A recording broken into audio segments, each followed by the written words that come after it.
Hi, I'm Ruby, and I wish I was making this up. At my dad's 75th birthday, my own mother stood up and humiliated me in front of everyone, not because I did something wrong, but because I dared to exist outside her control. She laughed.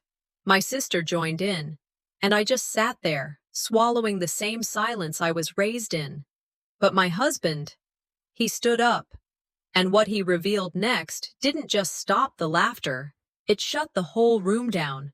What was in that truth? We pulled up to the old house just past noon.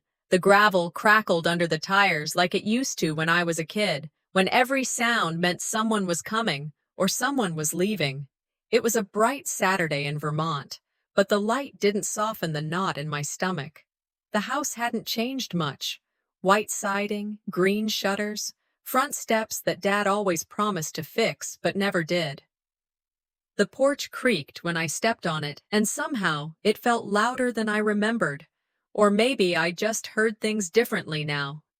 Inside, laughter spilled out before we even opened the door.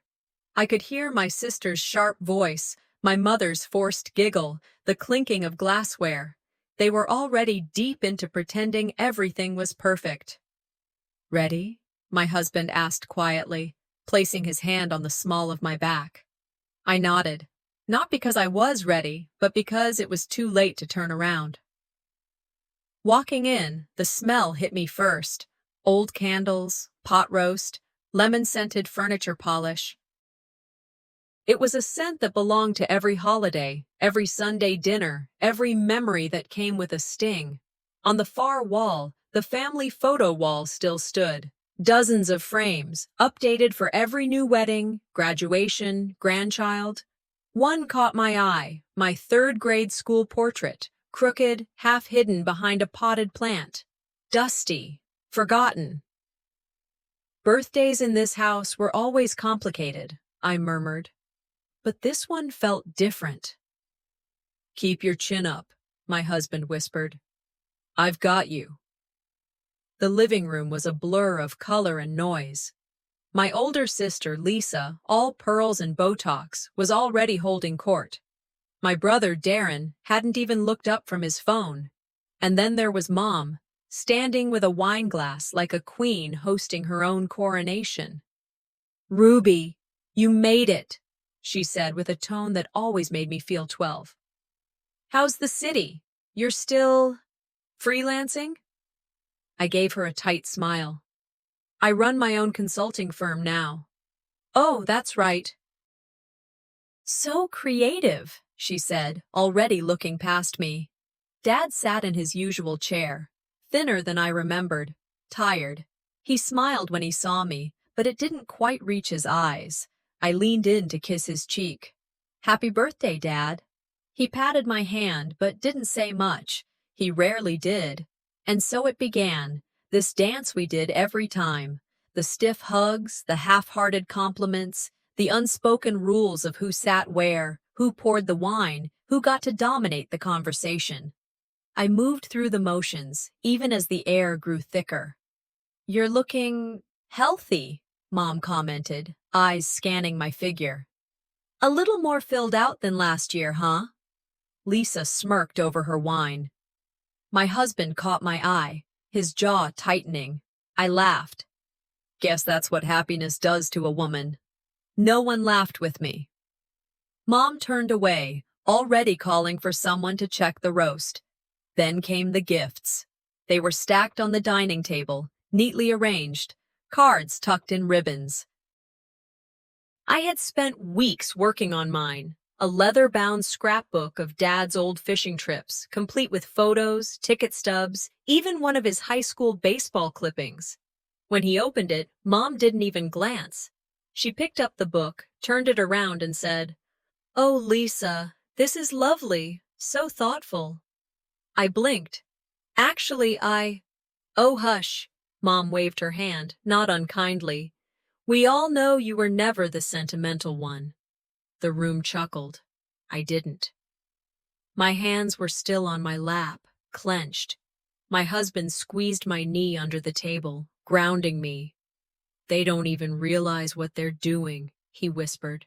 I nodded slowly, but inside I was crumbling. That book wasn't just a gift, it was a piece of me. And once again, it had been given away, unseen, unclaimed. That moment wasn't new. It was just the first time I felt the burn so clearly.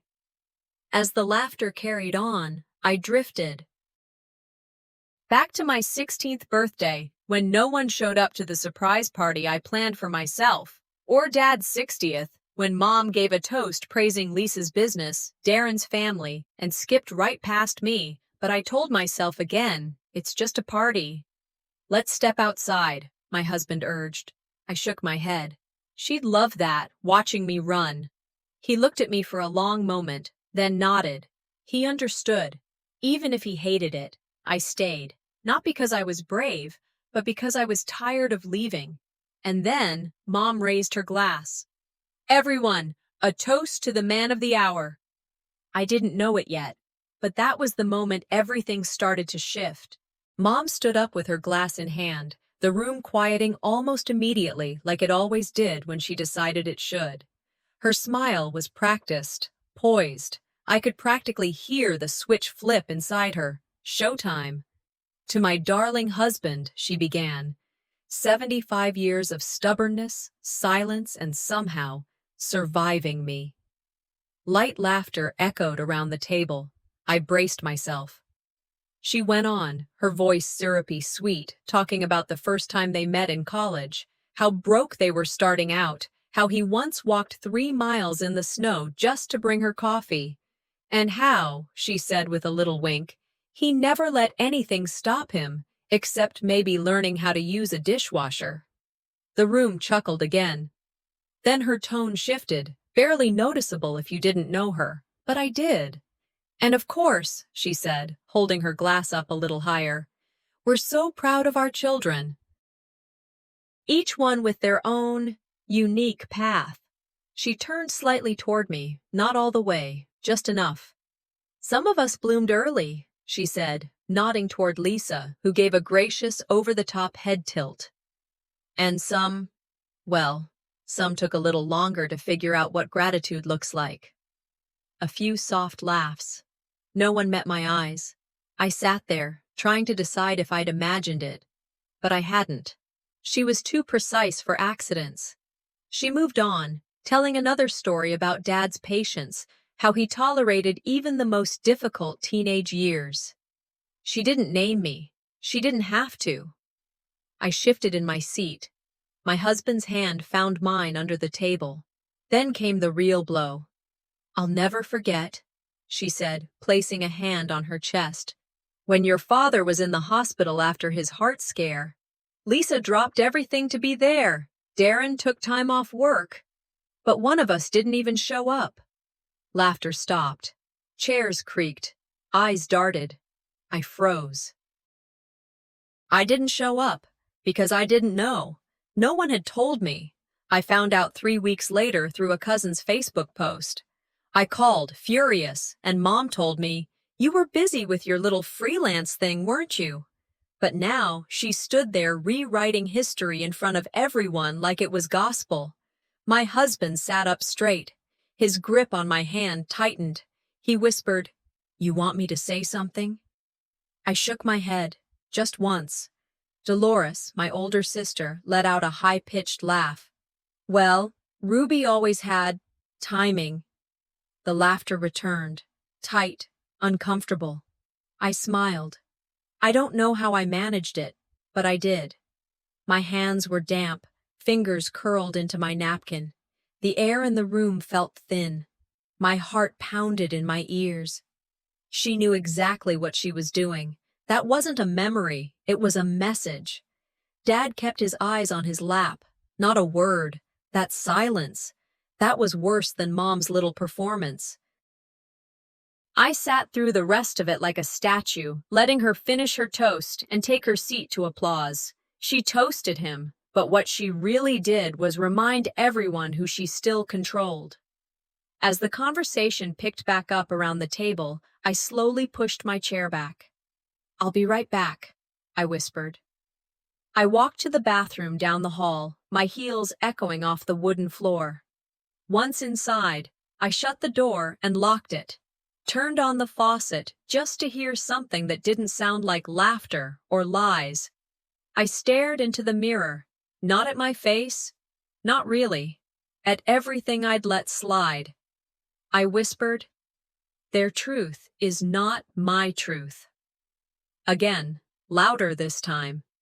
"Their truth is not my truth." Something steadied in my chest. I wasn't going to fight today. Not like that. That's what she wanted. For me to lash out and look unstable. No, not this time. When I returned, I carried myself different, slower, straighter. My mother glanced up when I sat down. Our eyes met, just for a second. She looked away first, and in that moment I decided, this ends. Soon. But it ends on my terms. I reached for my water glass. That's when I saw it. Peeking out from under the tablecloth, tucked beneath my mother's wine glass, was a photo, one I hadn't seen in years. And it wasn't meant for me. I reached for my glass, still rattled by Mom's toast, and noticed something odd tucked just barely under the lace edge of the tablecloth. At first, I thought it was a napkin, or maybe a place card. But when I leaned closer, I saw the edge of a photograph. Old, worn at the corners, faded color. I slipped it out slowly, careful not to draw attention. My fingers stilled. It was me and Dad. I was 10, freckles across my cheeks, hair pulled back into a messy ponytail, wearing the blue sweatshirt I practically lived in that year. He had his arm around me, both of us grinning beside a hiking trail sign in the White Mountains. That trip had been just the two of us. It was one of the rare times I remembered feeling like I mattered to him. No distractions, no judgment, just us. I flipped the photo over. In black ink, in handwriting that made my stomach turn, it read, "The day she stopped being grateful." It was Mom's writing. No question. For a second, the room spun. Why was this here? Was it left by accident? Or was it meant to be seen? Worse, was it meant for someone else to find? My grip tightened on the photo as I tried to keep my expression neutral. Laughter floated from the other end of the table. Mom was holding court again, wine in hand, head tilted back just slightly in victory. She looked serene, in control. Like always, I started to rise, walked halfway across the room toward her before stopping cold. She was laughing with Aunt June and Dolores, the wine glass dangling from her fingertips. If I confronted her now, I'd be giving her the scene she wanted. The ungrateful daughter, too sensitive, too dramatic, too much. I turned, walked back to my chair and tucked the photo into my purse. Leaning toward my husband, I whispered, "I found a photo." He glanced at me, confused. I added, "Me and Dad. From the trip. Someone wrote on the back, 'Mom.' It says, 'The day she stopped being grateful.'" His eyes sharpened. "Are you sure she wrote that?" I nodded. "Only she says that. Growing up, anytime I asked for anything, that was her line. 'You should be grateful.' Always like I owed her something." He didn't say anything. He didn't have to. I could see the quiet anger in his jaw. A little while later, I went into the kitchen to grab another bottle of sparkling water. Dolores's phone buzzed on the counter. She wasn't in the room. I didn't mean to look, but I did. The message preview lit up. "You saw what she did during the toast? Classic Ruby move. She'll make it about herself again." My chest burned. The screen stayed lit. Group name, Family Core. I tapped it. There it was, a thread stretching years. Messages from Dolores, Mom, Lisa, even Darren, jokes about my therapy, comments about my need for attention, mocking how I cried at Grandpa's funeral, a screenshot of a Facebook post I made 2 years ago about boundaries. They were dissecting it like I was some stranger. This wasn't exclusion, it was coordinated cruelty. I stood there, staring at that screen, barely breathing. My husband walked in, saw my face. His voice was low. "What is it?" I showed him. He exhaled hard. "We need to go." I shook my head. "Not yet."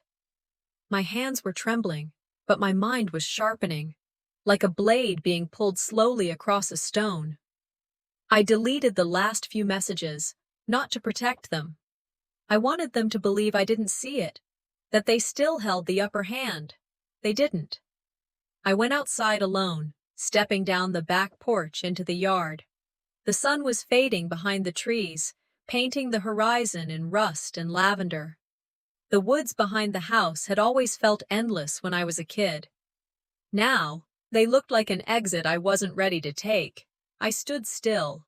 How long have I been trying to earn what was never mine to win? I asked myself. A line from therapy came back like a whisper. Sometimes you can't fix the people who broke you. You just outgrow them.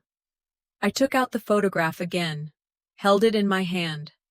I walked back into the house, back to the table, and slipped it under the tablecloth where I found it. Only this time, I flipped it face down. Let them wonder. I wasn't leaving yet. Then I heard her voice, sweet as ever, drifting from the living room. "Ruby, sweetie, can you help Dolores set up the projector?"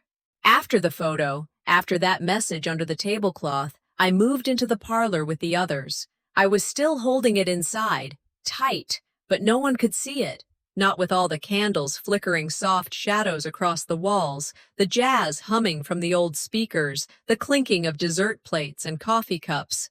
The room smelled like cinnamon and something burnt, like it always did when Mom tried to impress, but didn't quite get there. They gathered in small clusters, Dolores pouring more wine, Uncle Ray poking at the fire, Mom complimenting everyone's outfits like she was hosting a talk show. I followed behind, not in a hurry, still thinking about the scribble on that photo. My husband stayed close. I caught his glance every now and then, subtle, steady. We were a team, a quiet one.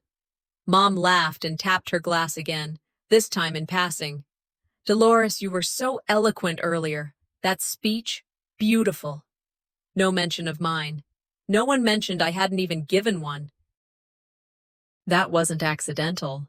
I smiled politely, watched every glance passed over my shoulder, every lean-in whisper. I knew this game. They were warming up for the next act. People always got bolder after wine, especially in this house. Then came the guest list cards. Some event-planning friend of Lisa's idea, apparently. Little printed cards, handed out by one of Mom's friends with bright lipstick and too much perfume. I took mine without thinking, expecting it to say what it always had. Ruby McNair. It didn't. My card read, Alina McNair. For a second, I didn't react. Just stared, processing. It was such a small thing, ink on paper, but I felt it hit like a slap. Alina. I hadn't gone by that since one semester of college, when I was desperate to escape everything tied to home. It was a name I used for 3 months before switching back. That wasn't me. It never was. Across the room, Dolores caught my eye and smirked. Mom didn't look over. I raised the card just slightly, cleared my throat. "That's not my name." Mom didn't miss a beat. "It's a nickname you used in college, sweetheart." Dolores let out a quick laugh. "You were always reinventing yourself. So mysterious." I felt my cheeks go warm, but not from shame, from fury. I smiled, tucked the card into the side of my dress. That wasn't for public reaction. That was going in my pocket, right next to the photo. I walked to the far window and sat on the cushioned bench, the one overlooking the yard. The trees swayed like they didn't care. I watched the reflection of the room in the glass, not turning around. Alina.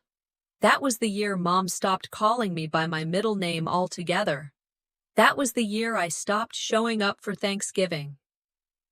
"The one who disappears," Dad once called me, like it was clever, But I was never missing. They just never looked. My husband came over and sat beside me, didn't say anything, just rested his hand on mine.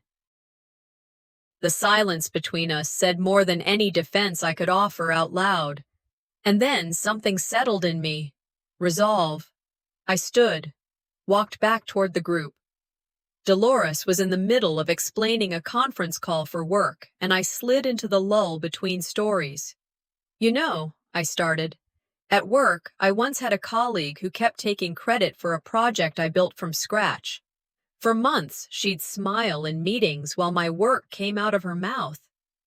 The room got quieter. Some nodded, others looked confused. I eventually called her out, not loud, just enough. And I told her, sometimes people steal your name before they steal your ideas. I looked directly at my mother. My name is Ruby. Dolores shifted. Someone coughed. Then, suddenly, the lights flickered. Once, then again. And just like that, darkness. Total, silent, black. Someone gasped. I felt it then, barely. A hand brushing against my wrist. Gentle, intentional. And it wasn't my husband's. The lights clicked back on. A low murmur rushed through the parlor. Guests glanced around, unease threading through the sound. Someone joked about a haunted birthday. Nostalgia with a twist. Dolores moved to the corner table, plugging in a laptop, clicking cables into the projector. The flicker of the screen cast shifting shapes. My heart tightened. A walk down memory lane for our wonderful father, Mom said, lifting her glass. Her voice rang through the room. Let's revisit the highlights, every moment that made us who we are. Her smile was bright. Her eyes were sharp. I sat closer to the table, leaning in. Every sense sharpened. I felt the cold edge of expectation. My husband's hand held mine under the table. His squeeze said, "Be ready." The slideshow began. Vintage vacation snaps, birthday candles, graduation caps, all drifting across the screen. But something was off. I scanned each image. I should be there. Me in those frames. Instead, many moments had been airbrushed around me. Then it happened. A graduation photo that should have shown me got cropped. Only Dolores and Dad remained in the frame. The crowd chuckled softly. Mom's narration skipped over what would have been my name. We all stood by each other, she said, voice smooth. Celebrated every milestone. Together. I caught a guest lean over another. Murmurs. Isn't Ruby supposed to be in that picture?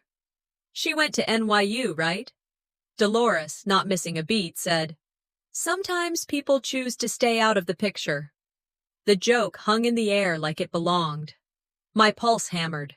Every erased face, every missing moment. It felt like a massacre of memory. They weren't just leaving me out. They were rewriting it. I remembered long nights in my college dorm, dialing home, only to hear voicemail after voicemail. Those moments of being ignored, erased by omission. My eyes stung, but I kept them dry. I reached slowly into my purse, took out my phone. I hit record, capturing Mom's narration over the slideshow. The tape would be private, a tether to truth. I wouldn't let her rewrite me tonight. The slideshow ended. The applause was scattered, hesitant. I stood, voice calm, face composed. May I ask something? I said. The room froze. Why was I never in the photo from Dad's second hospital stay in 2012? Silence swallowed the space. Mom answered softly. You weren't there, sweetie. I swallowed. That's not true. I took that photo, with your phone. My voice cracked the silence. People looked aside, shifting awkwardly. Dolores coughed, trying to reclaim attention, but her voice faltered. I held my ground. We should finish this story properly. The air changed, tension flickered. Whatever came next wasn't going to be pretend. The projector screen dimmed, its glow fading into the hush that followed. Some clapped, others didn't. No one said a word to me. I sat still, hands folded, heart pounding. My mouth was dry, like I'd swallowed a handful of dust. People started moving around, refilling drinks, whispering. But their eyes, those didn't move. They stayed on me. Dolores made her way to the dessert tray and tossed out, "You know, Ruby, always the quiet one, blends in better than wallpaper." Laughter followed her voice like flies to sugar. I looked over at my mother. Nothing, just a soft smile, a sip of wine. I leaned toward my husband. "They think this is still their game." He didn't nod. He didn't need to. I could feel it in his grip under the table. One of the hosts stood. "Ruby, dear, would you say a few words for your father?" I stood slowly. My knees didn't shake. My voice didn't tremble. "Sure," I said. I took 2 steps to the microphone. The second I opened my mouth, the sound cut. Static, then silence.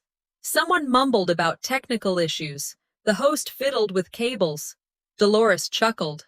My mother blinked like she was surprised. She mouthed, "Try again." But I saw it. In Dolores's smirk, in the way the host didn't look at me. This wasn't a mistake. I walked across the room to the side table where they'd left the second mic. Picked it up. Flicked the switch. Steady breath. You can't silence someone who holds the recordings. Every head turned. The air thickened. Even the clink of silverware stopped. I stood there with that microphone, remembering the first time I was called difficult. I was 7. I had cried because my birthday gift had my sister's name on it. They told me I was too sensitive. I carried that word, difficult, for decades. It turned into shame, then silence. But tonight, that word didn't stick. "I want to tell you a story," I said.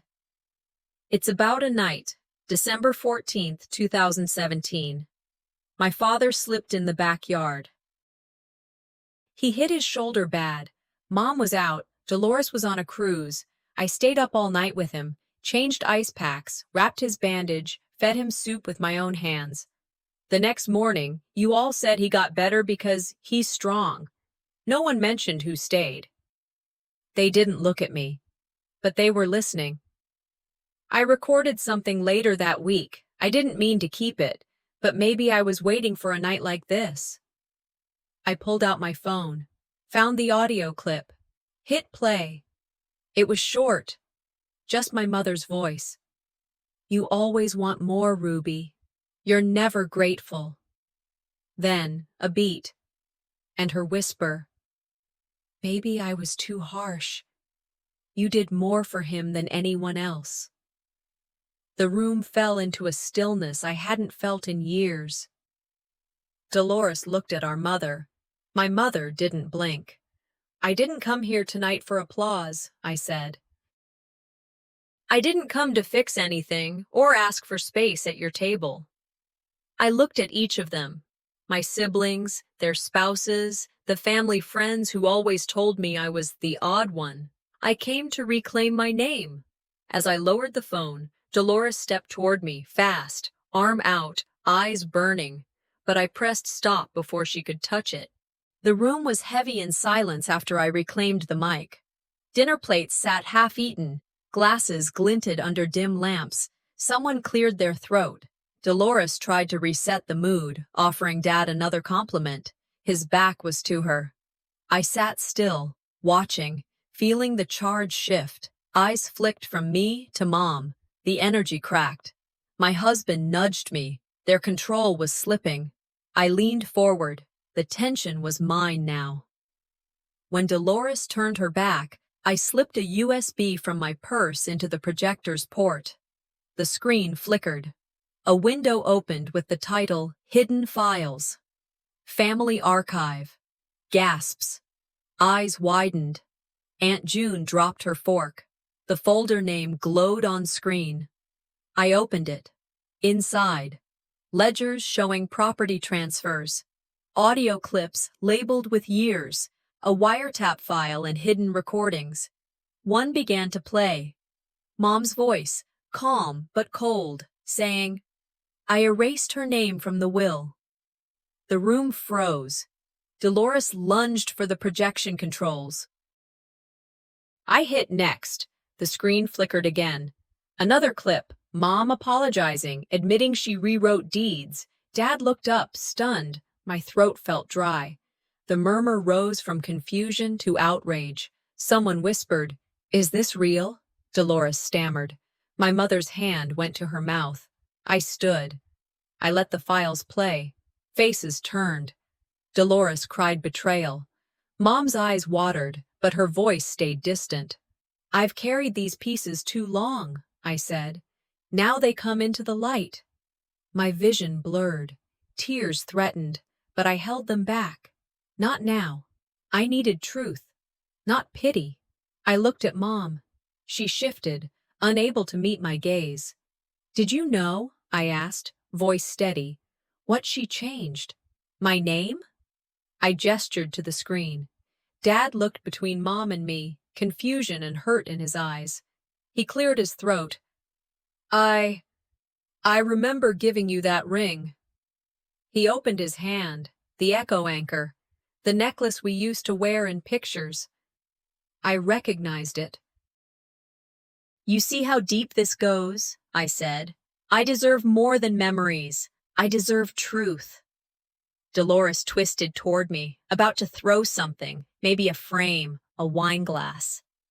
I stepped between them, arms steady, voice quiet. "Don't." The room held its breath. No one moved. The files glowed behind us. This wasn't victory yet, but it was opening the door. The room didn't speak for a long time. After everything I'd shown, after my mother's voice echoed over those speakers, after the files, the dates, the receipts, no one really knew where to look. A few guests murmured. One couple quietly gathered their coats. Others just sat there, stiff as stone, unsure whether to stay seated or walk away. Dolores kept pacing, hands clenched at her sides, biting her lower lip. Then she pivoted, locked eyes with me, and snapped, "You always knew how to twist a moment, Ruby. Always." I didn't answer. I was holding the printed ledgers now. Calm, straight back. "This was never about revenge," I said. "It's about correction." Dad, Rufus, leaned forward, rubbing his temples like he was trying to force clarity into a mind that had been fogged for too long. "I want to understand," he said. "All of it." Dolores cut in, suddenly theatrical. "Fine," she said. "Let's ask them." I blinked. "Ask who?" "The family," she said, waving an arm around like this was some sort of courtroom drama. "Let's take a vote. See who believes what. See if they want your name back on anything." A few guests shifted uncomfortably. "She just wants a piece of what wasn't meant for her," Dolores added, her voice sharp, cutting. I let her words hang in the air. Then I reached into my bag again and pulled out a folder of notarized letters, all signed by our father from years back.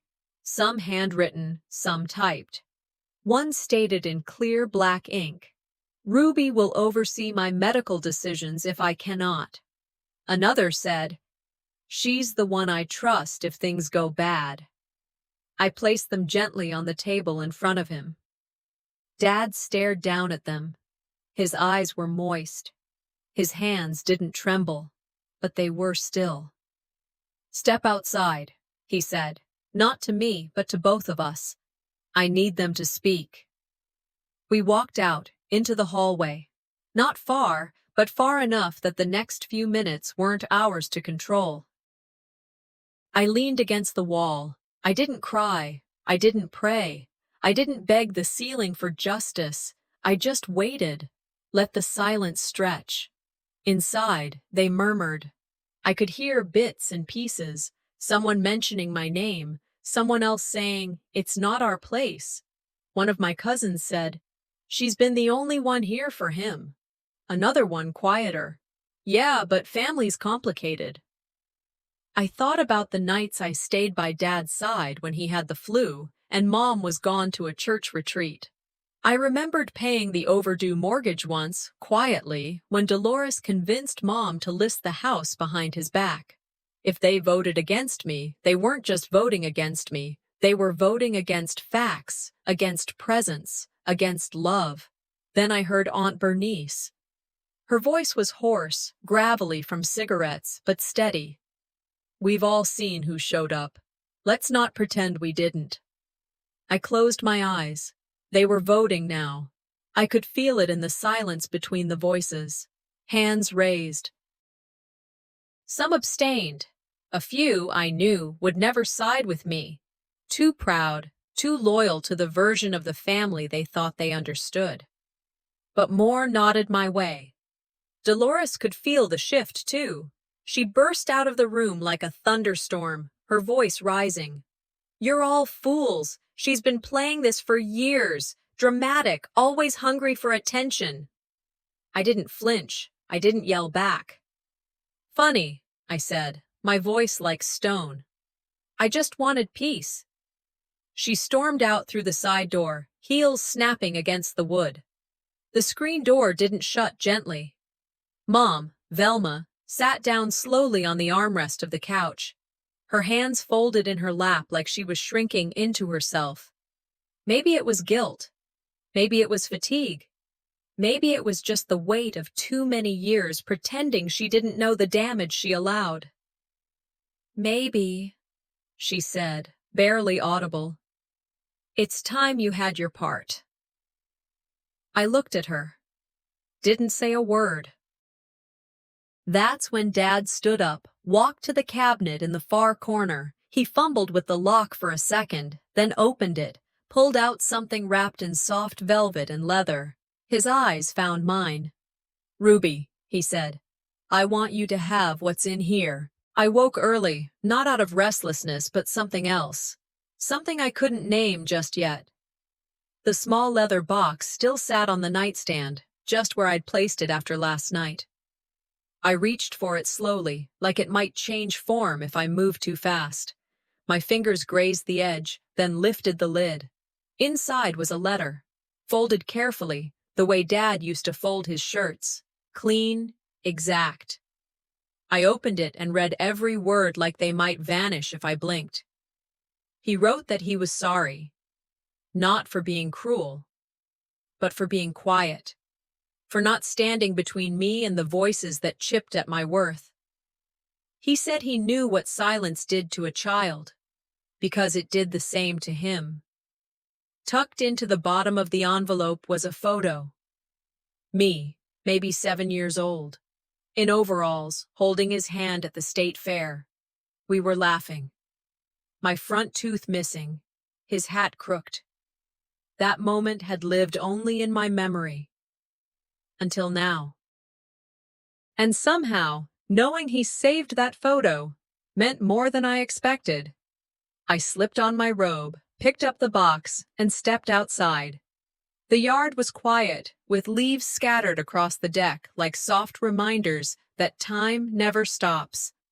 The sky was streaked with early gray, and the air had that cool, damp feel that tells you summer is fully gone. I sat on the porch swing, let it all breathe. Then I opened the box again. I hadn't noticed it before, but beneath the first envelope was a second one. Sealed, addressed to Dolores. I stared at it a while. Maybe 5 minutes, maybe more. The handwriting was clearly Dad's. Same heavy pen strokes, same slant in the letter R. Part of me didn't want to open it. It wasn't mine. But another part, the one still tender from all the damage, needed to know what he had tried to say to her. So I unfolded the flap and read. He'd written it after she first tried to sell the house. Said he was disappointed in her, deeply. That she needed to remember people over property. That money didn't fill the spaces where love was supposed to be. He ended it with, Don't lose your sister over things. I folded it back slowly, and I burned it, lit a match from the candle on the table, watched the flame climb the corner, watched the ash curl into nothing. Some fires are better put out than passed on. Later that morning, Mom asked if I wanted tea. Her voice was different, lower, softer. Maybe it was age, or maybe it was truth finally being too heavy to hold alone. We sat at the kitchen table, the sunlight finding its way in through the blinds. She didn't make excuses. She just said, "I let it happen. I was tired." That's not an excuse. It's just the truth. I waited. Then she added, "I used to be like you, driven, loud about what I believed in. Then life beat it quiet." I could have told her off. I could have pointed out every time she chose Dolores. But instead, I said, "I wish you had told me sooner." She reached into the drawer beside her, pulled out a necklace, simple, silver, old. "My mother gave me this when I thought she'd forgotten me," she said. "I want you to have it." For the first time in years, I didn't feel like an outsider at that table. Later that day, I called the family lawyer. We set new terms for the house. No one would be cut out, but no one would dominate either. Equal voices, shared responsibility. A therapist would be brought in next week, whoever wanted to come. When the neighbors stopped by to check in, I didn't flinch. They offered kind words about how I handled everything. "I didn't come back to fight," I told them. "I came back to end the fighting." That night, after everyone went to bed, I opened my journal. It had been years since I touched it. On the last page, I wrote, "Healing didn't come from making them see me. It came from finally seeing myself." The next morning, I found a postcard in the mailbox. No return address. Just 3 words written in uneven ink. "Come find me."